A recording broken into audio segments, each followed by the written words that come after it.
Salut les organiseurs et bienvenue dans cette nouvelle vidéo du dimanche.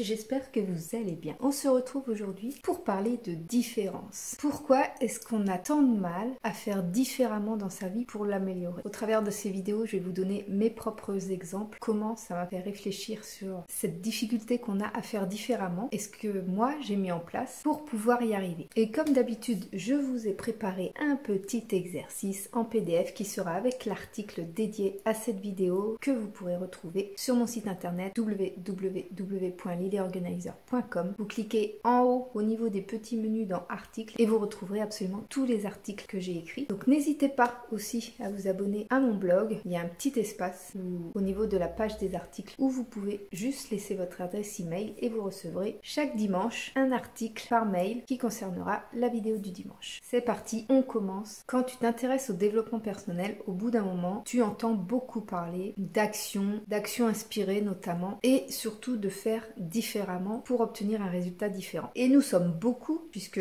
j'en fais partie, je suis humaine comme tout le monde, nous sommes beaucoup qui avons beaucoup de mal à faire différemment pour certaines choses. Il y a des fois c'est extrêmement fluide pour nous de faire les choses différemment, et puis parfois c'est hyper difficile de changer des habitudes, de modifier des habitudes, qui pourraient pourtant nous permettre, en faisant différemment, d'obtenir l'objectif qu'on souhaite ou le résultat qu'on souhaite. Je sais pas si comme moi, quand tu as entendu la phrase « si tu veux obtenir un résultat différent, il faut que tu fasses quelque chose de différent », ça t'a paru logique. Si t'es comme moi, tu t'es dit « bah oui, c'est logique ». Sauf que ça va pas plus loin. Donc moi, dans cette vidéo, je vais vraiment essayer de te faire aller plus loin, de passer le cap au-dessus pour te dire « ah ouais, je vais faire cette différence-là et ça va changer ma vie ». Est-ce que tu as déjà remarqué qu'à chaque fois qu'il y a du changement autour de toi, que ce soit dans ta vie professionnelle, dans ta vie personnelle, même au niveau de la société, à chaque fois qu'il y a du changement, t'es dans l'inconfort, il y en a qui râlent, il y en a qui manifestent, il y en a qui essayent de garder l'ancienne version. On se braque vraiment beaucoup contre le changement. On se braque beaucoup contre tout ce qui est inconnu. Je pense que ça fait vraiment partie de la nature humaine d'être réfractaire au changement. Parce qu'on aime la sécurité, on aime se sentir en sécurité, on aime quand on connaît les choses, même si on se rend pas toujours compte qu'on reste dans une certaine forme d'inconfort, malgré tout on se sent en sécurité parce que c'est quelque chose qu'on connaît, c'est un environnement qu'on connaît, c'est une situation qu'on connaît, et du coup on a beaucoup de mal à faire différemment parce que notre ego, notre raison, nos peurs nous font croire à chaque fois que le changement va engendrer de la difficulté, va engendrer du moins bon, va engendrer davantage de peur, davantage d'insécurité, que ça va être pire en fait. C'est pour ça qu'on est tellement réfractaire au changement et à faire une différence dans notre vie. Parce que le contexte, la situation dans laquelle on est, même si on se sent pas bien dans cette situation, tant qu'on n'a pas la preuve que de faire une différence va l'améliorer, ben on préfère rester dans notre zone de sécurité, notre zone de confort, celle qu'on connaît et qu'on arrive à supporter. Alors justement, comment est-ce qu'on peut arriver, comment est-ce qu'on peut réussir à sortir de cette zone de confort, à sortir de cette zone de sécurité et à réussir à faire des choses différentes pour apporter un résultat différent? Comment est-ce qu'on peut changer cette appréhension du changement? Eh bien moi, ce que j'ai remarqué, c'est qu'à chaque fois qu'on sait d'avance que le résultat sera positif, que le résultat sera meilleur, on a aucun problème à créer le changement. Quand on sait que de toute façon, en changeant telle ou telle chose, en faisant différemment de telle ou telle façon, on obtiendra un résultat meilleur, on est persuadé de ça, on fait le changement sans problème. On crée la différence sans problème. Donc l'objectif ici, c'est qu'à chaque fois que tu veux que ta vie soit différente, il faut que tu crois profondément qu'en faisant ça, ta vie s'améliorera. Alors il y a certaines différences qu'on fait et qui ne se voient pas tout de suite dans la transformation, dans l'amélioration. On galère plutôt, il y a toute une série de difficultés, d'étapes à parcourir pour arriver au résultat qu'on souhaite. Mais si ta foi est assez forte, si ta croyance est assez forte pour croire que la différence que tu fais va t'amener au résultat que tu souhaites, tu ne vas pas abandonner, tu vas persévérer. Donc à chaque fois que tu as peur de faire différemment, à chaque fois que tu as peur de créer un changement, d'apporter un changement dans ta vie, c'est parce que automatiquement dans ton esprit, tu crois que ça va être pire, ou tu crois que ça va être difficile, ou tu crois que ça ne va rien changer à ta vie. Donc la première chose à faire, vraiment la solution à ça, c'est de changer cette façon de penser en créant comme un automatisme qui va automatiquement faire basculer cette pensée dans le fait que ce changement, peu importe cette différence, peu importe ce changement que tu apportes, il ne peut t'apporter que du positif. Pour que ce soit un peu plus concret pour toi, j'ai eu envie de te partager quelques exemples, des exemples de notre réalité 3D, des exemples de la vie quotidienne qu'on peut vivre Et moi, j'apporte chaque jour des petites différences par rapport à ce que j'ai pu connaître, à ce que j'ai pu faire dans le passé, que j'ai eu beaucoup de mal à changer, mais que j'ai réussi à changer parce que justement, j'ai changé cet état d'esprit. J'ai changé cette pensée de croire que faire la différence serait difficile, serait compliqué, serait impossible. En créer le changement va améliorer ma vie systématiquement. Donc le premier exemple que j'avais envie de te partager, c'est l'exemple de ma terrasse. Nous avons une terrasse en bois que nous avons construit il y a 5 ans. On était super contents, une terrasse toute neuve, on l'a faite nous-mêmes, mais rien que les matériaux nous ont coûté 2500 €. C'était une belle terrasse, vraiment, une belle terrasse en bois, des bons matériaux, etc. On fabrique cette terrasse en bois de nos petites mains, enfin surtout les mains de mon chéri et de mon frère, mais j'ai soutenu moralement. Et on avait une jolie terrasse, la première année, super belle, etc. On nous avait dit à l'époque qu'il fallait mettre du dégrisant tous les ans, qu'il fallait l'entretenir avec de l'huile de lin, etc.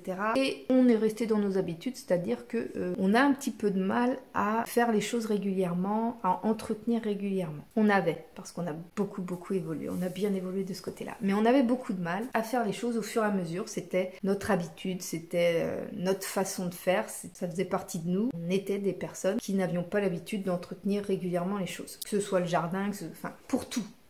Cette année, à force de ne pas avoir entretenu cette terrasse et d'avoir fait une erreur lors de la construction, nous sommes dans l'obligation, si nous voulons retrouver le confort qu'on a connu il y a 5 ans, nous nous retrouvons aujourd'hui dans l'obligation de refaire cette terrasse. Alors, on n'a pas besoin de racheter les matériaux, ou très peu. Certaines planches ont pourri, au niveau des supports, certains matériaux ont pourri aussi, donc voilà, il y a juste quelques éléments à racheter, mais ça va pas nous coûter 2500 € à 3000 €. Et tant mieux, j'ai envie de dire, parce qu'au bout de 5 ans, s'il fallait refaire la terrasse complète et neuve tous les 5 ans, ça ferait un petit peu chier. Bref, pourquoi je vous raconte ça? Parce qu'il y a 5 ans, malgré les conseils qu'on avait pu nous donner, on a refusé de faire différemment. C'est-à-dire qu'on a refusé d'entretenir notre terrasse régulièrement. On n'avait jamais eu l'habitude d'entretenir régulièrement les choses. Moi, clairement, je pensais que c'était hyper solide vu ce qu'on avait mis comme matériaux et comment on l'avait construite. Mais il s'avère que, au niveau du défaut de fabrique, on n'avait pas écarté les lames suffisamment, donc elles étaient très serrées les unes aux autres. Sur les conseils de mon frère qui m'avait dit que ça empêcherait les mauvaises herbes de pousser en dessous.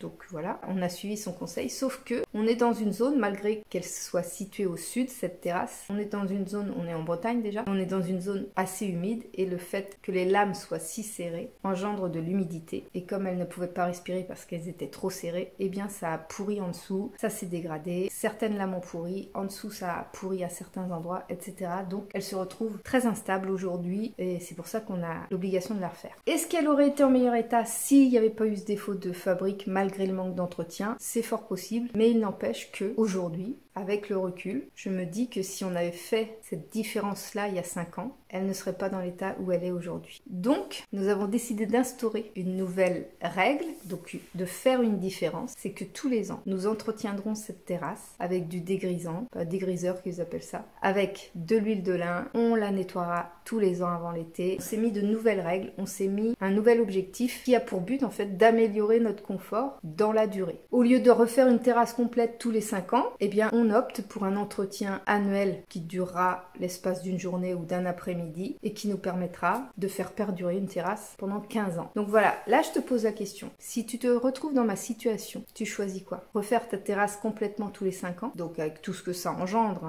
Là on en a pour des semaines et des semaines de chantier, faut pas rêver, entre tout rénover, entre tout réparer, tout remettre en place, etc. Ça va nous prendre des semaines. Donc tu préfères ça, mais une fois tous les 5 ans, ou alors tous les ans, prendre une journée ou un après-midi pour nettoyer la terrasse, l'entretenir et en profiter tout l'été. Clairement, moi j'ai choisi, mais il m'a fallu 5 ans pour le conscientiser. Il a fallu se retrouver dans cette situation-là pour comprendre que si j'avais fait cette différence-là à l'époque, je serais pas dans la situation dans laquelle je suis aujourd'hui. Et c'était une toute petite différence à faire. C'était un tout petit changement à faire. Mais j'étais ancrée dans mon habitude que il n'y a pas besoin d'entretenir, ça va comme ça s'entretient pareil. Et puis moi je suis pas quelqu'un qui aime l'extérieur, j'aime pas entretenir l'extérieur. Mais par contre j'aime bien en profiter. Donc si je veux en profiter correctement, faut que j'aide à l'entretien aussi. Le deuxième exemple concerne toujours l'extérieur avec nos rosiers. On a de magnifiques rosiers, des rosiers buissons. Ils sont magnifiques, ils nous avaient été donnés par un cousin de la famille qui était à l'époque jardinier. il est en retraite maintenant. Il nous avait donné plein de rosiers magnifiques, des roses, des blancs, magnifiques les rosiers. Et les premières années, on a laissé les rosiers vivre leur vie sans penser qu'à un moment donné, il fallait tailler les rosiers. Donc toujours dans le même esprit que on n'entretient rien, on laisse ça vivre et puis on profite tant que c'est beau et puis c'est super comme ça. Sauf que 3 ans plus tard ou 4 ans plus tard, le cousin est revenu et il voit les rosiers, il dit oh, mais ils sont énormes les rosiers, il dit ça doit jamais être aussi énorme que ça. Et au bout d'un moment, ces rosiers étant entre la maison du voisin et notre maison, donc dans l'allée en fait, ils ont pris tellement de place qu'ils nous laissaient un tout petit espace pour passer. Et là on a commencé à se dire, ça prend quand même de la place, on va peut-être couper ces rosiers là. Sauf que le fait de ne pas les avoir coupés tous les ans, eh bien les rosiers ont tellement pris de place que les branches, c'était plus des branches, c'était des troncs. Les rosiers étaient devenus des troncs, des vrais arbres. Ça a été très difficile,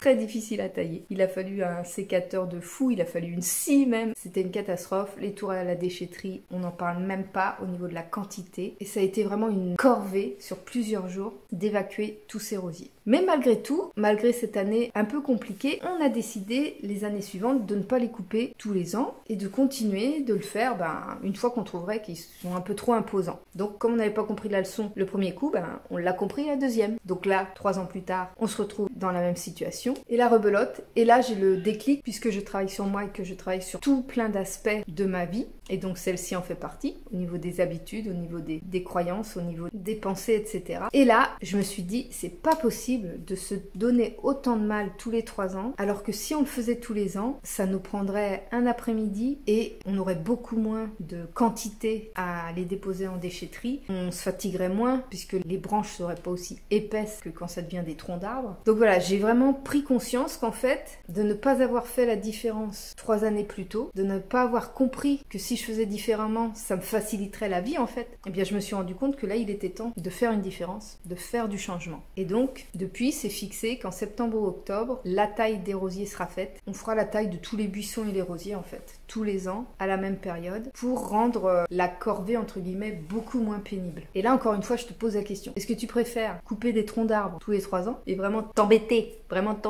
à passer des jours et des jours à tailler des rosiers, à te piquer, parce qu'ils sont tout emmêlés. Vraiment, c'est extrêmement pénible. Alors que si tu le fais tous les ans et que tu coupes quelques centimètres et juste des petites branches, ce sera quand même beaucoup moins difficile et ça permettra de toujours avoir un beau visuel dans ton jardin en fait. Donc voilà, moi il m'a fallu 2 expériences pénibles pour me rendre compte qu'il fallait que je fasse différemment. Mais peut-être que toi, cette vidéo te permettra de comprendre en fait que tu peux dès aujourd'hui faire différemment dans ta vie pour l'améliorer et pour finalement la rendre plus facile, parce qu'au final, les 2 exemples que j'ai donnés là, c'est faire une petite différence, mais pour améliorer et pour faciliter de façon significative ta vie en fait. C'est vraiment pour améliorer sa vie que de faire les choses régulièrement, que de faire des toutes petites différences en fait qui nous prennent pas plus de temps que ça. On s'en fait des montagnes, mais en fait ça prend beaucoup moins de temps que si on attend dans le temps de les réaliser. Et enfin, le 3e exemple que j'avais envie de te donner et qui m'a fait réaliser rien qu'en écrivant ce script, j'avais déjà un peu conscientisé, mais là je l'ai vraiment réalisé en écrivant le script de cette vidéo, c'est que vraiment les croyances, les habitudes qu'on a pu connaître des autres dans sa jeunesse, dans sa vie de famille, eh ben ils peuvent nous impacter des années et des années après. Je m'explique. J'étais une fan du repassage. J'adore repasser, c'est quelque chose que j'aime beaucoup faire. Seulement, comme repasser, même si j'aime le faire, n'est pas une priorité dans ma vie actuelle, parce que j'ai d'autres objectifs qui sont beaucoup plus passionnants que de repasser du linge, comme la création de ces vidéos par exemple, eh bien je cherchais à gagner du temps dans toutes mes tâches quotidiennes. Alors je délègue beaucoup plus maintenant, etc. Avant je déléguais pas du tout, donc voilà, j'ai déjà fait des petites différences comme ça. Mais au niveau du linge, c'est toujours moi qui m'en occupe, je suis assez maniaque là-dessus, et j'arrive pas à déléguer au niveau du linge, c'est compliqué pour moi. Donc je me suis dit, il faut que je trouve le moyen de gagner du temps au niveau du linge. Donc l'habitude que j'avais, qui était ancrée en fait depuis que je suis toute petite, parce que je voyais ma mère passer tous ses dimanches après-midi à repasser son linge. Elle avait pas de sèche-linge à l'époque, ma mère, elle séchait le linge dans le grenier, elle le redescendait tous les dimanches et passait son après-midi à repasser le linge le dimanche. Alors nous étions une famille nombreuses, donc ça faisait beaucoup de linge. Et donc voilà, ça c'était un souvenir qui était ancré dans ma tête. Je voyais ma mère repasser son linge, je jouais souvent à côté d'elle avec mes jouets, etc. J'étais très fusionnelle avec ma mère et voilà, c'est vraiment un bon souvenir que de repenser à ma mère qui repassait et moi qui jouais à côté d'elle. Et pourquoi je te raconte ça? Tu vas le savoir très rapidement. De mon côté, j'ai eu un sèche-linge très vite, quasiment au début qu'on s'est mis en ménage, presque au début, parce que on n'avait pas de zone de séchage. Enfin, c'était compliqué de faire sécher le linge, ça prenait beaucoup de place dans l'appartement qui était petit, etc. Donc on a décidé très vite d'avoir un sèche-linge. Mais malgré le fait d'avoir un sèche-linge, je continuais à garder la même habitude que ma mère, d'accumuler le linge dans des bacs à linge et d'attendre que toutes les tournées de linge soient faites pour repasser mon linge. Qu'est-ce qui se passait? C'est que tout le linge était froissé et que forcément il y avait grandement besoin de repasser le linge pour qu'il soit à peu près correctement plié pour aller dans les armoires. Depuis, je sais plus, c'est fin d'année dernière ou au début de cette année, j'ai commencé à créer le changement, à faire une différence en décidant de plier le linge quand il sortait du sèche-linge. Parce que j'avais remarqué que dès qu'il sortait du sèche-linge, le linge était vraiment lisse comme s'il était tout repassé. Mais si tu le plies pas aussitôt, si tu le laisses dans des bacs, ben, il se refroisse, ce qui est logique parce qu'il refroidit, il se refroisse et donc il y a besoin de le repasser. Donc j'ai pris l'habitude, une nouvelle habitude, j'ai créé une différence, j'ai fait un changement, c'est que j'ai plié mon linge dès que je sortais du sèche-linge. Depuis que j'ai fait cette différence, je ne repasse plus mon linge. Donc je gagne une demi-journée, voire une journée de repassage par semaine. Dans le pliage de mon linge, je passe entre un quart d'heure et une demi-heure grand maximum, vraiment grand, je crois pas que je sois 30 minutes. Je pense que c'est 15 minutes maximum. Je dois passer 15 minutes maximum à plier mon linge. Je le fais tous les jours, mais ça me prend que 15 minutes par jour. Nous sommes toujours 5 à la maison, donc il y a quand même pas mal de linge. Mais il n'y a jamais de bassine pleine, il n'y a jamais de linge à traîner. Enfin, c'est tellement plus agréable que la méthode que j'utilisais avant. Et donc je ne repasse plus mon linge, donc j'ai gagné du temps. Donc j'ai plus de temps pour faire ce que j'ai réellement envie de faire, donc tout ce qui est création de contenu, tout ce qui est prise de rendez-vous, enfin voilà, j'ai beaucoup plus de temps pour organiser mes semaines de travail avec les 3 métiers que j'exerce. Et en y réfléchissant, quand je me suis rendu compte que cette habitude que j'avais venait du souvenir en fait agréable de ma mère en train de repasser son linge et moi en train de jouer à côté, je me suis dit c'est quand même fou qu'un souvenir puisse avoir autant d'impact sur ma façon de faire aujourd'hui. C'est un souvenir qui date de 40 ans et j'ai réussi à changer cette habitude que cette année ou fin d'année dernière. En fait, à chaque fois que je repassais mon linge, ça me rappelait le souvenir de ma mère, ce souvenir agréable. Donc ça me donnait envie de repasser mon linge. Je pense que c'est pour ça que j'aime repasser mon linge. Et pourtant, ma mère n'aimait pas repasser. Elle repassait tout le temps, mais elle n'aimait pas repasser. Et moi, j'aimais repasser et je pense que la raison pour laquelle j'aimais repasser, c'est parce que ça me rattachait au souvenir de ma mère qui repassait et moi qui jouais à côté d'elle. Quand pour certaines habitudes, tu as du mal à faire différemment, peut-être que comme moi, c'est lié à un souvenir agréable. Et le fait que ce soit lié à un souvenir agréable te donne pas envie de créer le changement. Ça te donne pas envie de faire différemment. Parce que tu as l'impression que du coup, tu penseras plus à ce souvenir-là, tu penseras plus à la personne, parce que ma mère est décédée depuis. C'est comme si ça t'enlevait quelque chose. Alors qu'en fait, pas du tout. Ça m'empêche aucunement de penser à ma mère. D'ailleurs, tu vois, je t'en parle dans cette vidéo. Un simple souvenir agréable peut te laisser ancrer dans une habitude qui, elle, au final, ne l'est pas. Ou une habitude qui t'empêche d'atteindre certains objectifs. Donc voilà, j'espère que déjà ces 3 exemples ont pu te parler, ont pu te faire comprendre certaines choses et vont pouvoir t'aider à avancer. Et qu'ils vont pouvoir te faire comprendre que parfois, à trop vouloir garder ses habitudes, à trop vouloir rester ancré dans une façon de faire, à refuser de faire une différence ou de créer un changement, en fait ça nous crée davantage de difficultés. Parce qu'autour de nous, le monde bouge, tout change. Malgré nous, on est dans un monde, on est dans une vie qui évolue tout le temps. Et à laquelle, si on ne s'adapte pas, on n'y arrive pas en fait. On s'enfonce de plus en plus et on s'éloigne d'une vie qui mérite d'être vécue. Alors là, je t'ai partagé des exemples qui sont vraiment dans la matière, des exemples qui sont vraiment dans la réalité 3D, dans notre quotidien. Mais dans le développement personnel, c'est exactement pareil. Si tu manques de confiance en toi et que par exemple dans tes habitudes, tu as tout le temps l'habitude de demander soit à ton mari, soit à ton chéri, soit à tes enfants de faire telle ou telle chose parce que t'as pas confiance en toi. Par exemple, t'es pas à l'aise en public. Donc quand il y a quelque chose à aller demander, eh bien tu demandes à ton mari d'aller à ta place et de demander à ta place, de faire la démarche à ta place en fait. Et ça, c'est une habitude qui te met dans ta zone de sécurité, qui te laisse dans ta zone de confort, mais qui en aucun cas peut augmenter ta confiance en toi. Pour augmenter sa confiance en soi, il faut se prouver qu'on est capable de mener des actions. Donc si tu n'oses pas faire certaines actions parce que tu dis manquer de confiance en toi, en fait tu te tires une balle dans le pied. Parce que justement pour augmenter ta confiance en toi, si réellement tu as envie d'augmenter ta confiance en toi, il va falloir faire ces actions que tu laisses les autres faire à ta place. Dans cet exemple-là, la différence que tu peux faire, c'est de ne plus demander à ton chéri, de ne plus demander à tes enfants, mais de le faire toi-même. De passer à l'action toi-même et de te prouver à toi-même que tu en es capable.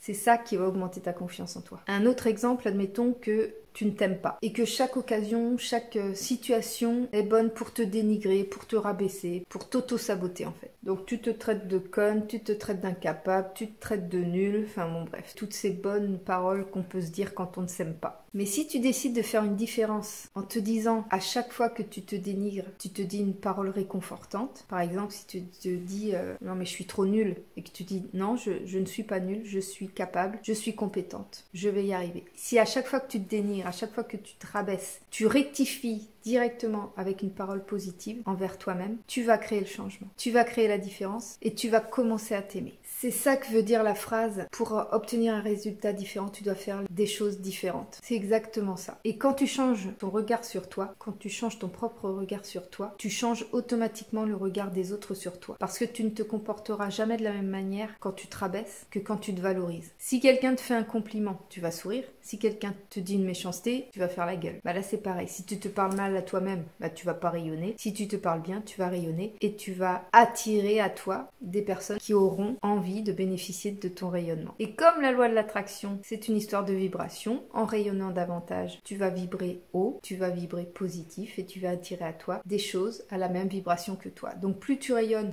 et plus tu vas attirer des situations rayonnantes, moins tu rayonnes et plus tu vas attirer à toi des situations désagréables. Pour te donner un exemple personnel et que j'ai modifié récemment, mais j'ai eu beaucoup de mal à en prendre conscience en fait, c'est que depuis plusieurs mois, vraiment depuis plusieurs mois, je traîne comme un boulet de fatigue. Je me sentais extrêmement fatiguée, limite déprimée un peu. J'avais l'impression que j'avançais pas dans mes projets, j'avais l'impression d'être toujours fatiguée, de pas savoir par quoi commencer, quoi faire. Du coup, forcément mes énergies étaient plus basses, donc je me rabaissais souvent, je me trouvais pas capable, etc., etc. Et donc pendant un moment, je me suis victimisée comme ça en me disant non, je vais pas bien, donc je vais me reposer puisque je me sens fatiguée, je me sens pas bien, je ne vois qu'une solution, c'est de me reposer. Donc je me reposais beaucoup, je faisais des siestes, je dormais la nuit et pourtant je dormais bien, mais je continuais la journée à me sentir mal, à me sentir toujours fatiguée et l'envie de rien faire en fait. J'avais pas l'envie était partie, alors que j'adore les métiers que je fais, mais l'envie était partie. Et donc puisque je travaille sur la loi de l'attraction et avec la loi de l'attraction, je me suis dit je vais poser une intention, puisque j'arrive pas à savoir ce qu'il y a, à trouver ce qu'il y a, pourquoi est-ce que là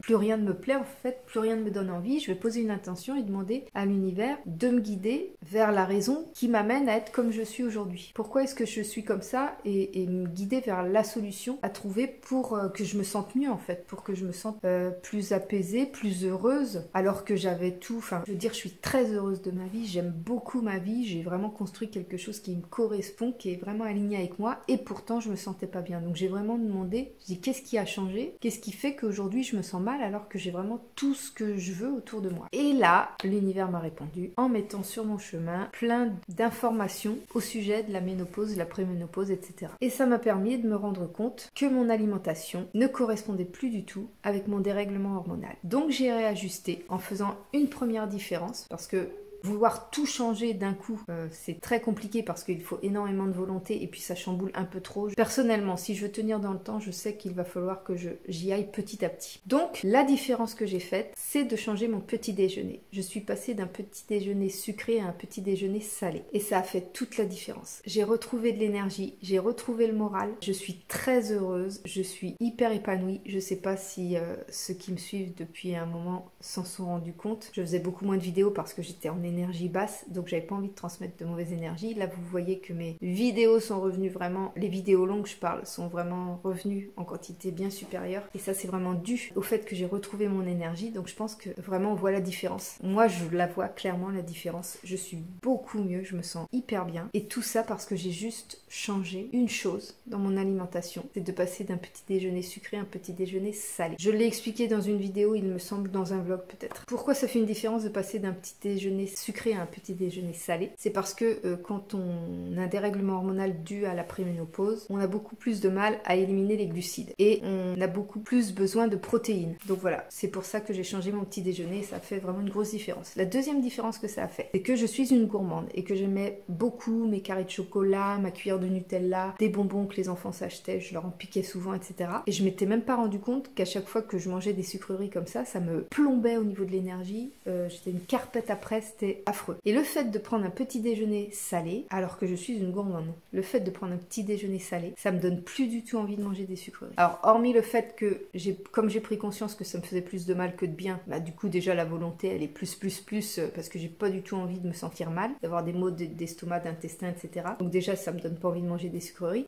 Mais en plus, un petit déjeuner salé a beaucoup moins tendance à te donner envie d'aller vers le sucré. Donc du coup, je mange beaucoup plus salé aussi. Ça va falloir que j'équilibre. Mais ouais, ça a fait toute la différence. Et j'ai juste fait un changement. Le moindre petit changement que tu peux faire, la moindre petite différence que tu peux faire, même si ça te semble petit, minime, fais-le quand même. Ça créera à long terme, à force d'accumulation de petites différences, de petits changements, ça créera une grande transformation à la fin. Donc voilà, ce sera tout pour cette vidéo. J'espère que ça t'a plu, que ça va pouvoir t'aider à cheminer, toi aussi, vers un changement pour t'aider à faire une différence dans ta vie. N'oublie pas que je t'ai réservé un petit exercice en PDF qui est dans l'article qui accompagne cette vidéo. J'essaye d'y penser, à mettre le lien de l'article en description. Donc normalement, tu pourras retrouver le lien de l'article directement en description. N'hésite pas à me laisser un petit commentaire, un petit j'aime, ça me fait toujours plaisir, ça me permet de soutenir ma chaîne. Depuis plusieurs semaines maintenant que j'ai repris les vidéos du dimanche, elles sont numéro 1 sur 10 dans le classement de mes vidéos, donc ça veut dire que ça vous plaît beaucoup les sujets que j'aborde, donc ça me fait hyper plaisir. Merci beaucoup, merci pour votre fidélité, merci pour les nouveaux abonnés, il y en a tous les jours de plus en plus, donc merci beaucoup. Ça me fait hyper plaisir. Je vais continuer dans cette voie-là parce que ça me passionne de pouvoir aider à vous faire évoluer, à me faire évoluer en même temps, parce que c'est mon cheminement en fait que je vous partage, ce que j'apprends au fur et à mesure de mon développement personnel. Donc voilà, je suis ravie que ça vous plaise. Je vous souhaite un bon dimanche, un bon week-end, une bonne semaine, selon le moment où vous regardez cette vidéo. Et je vous dis à très bientôt dans une prochaine vidéo. Salut!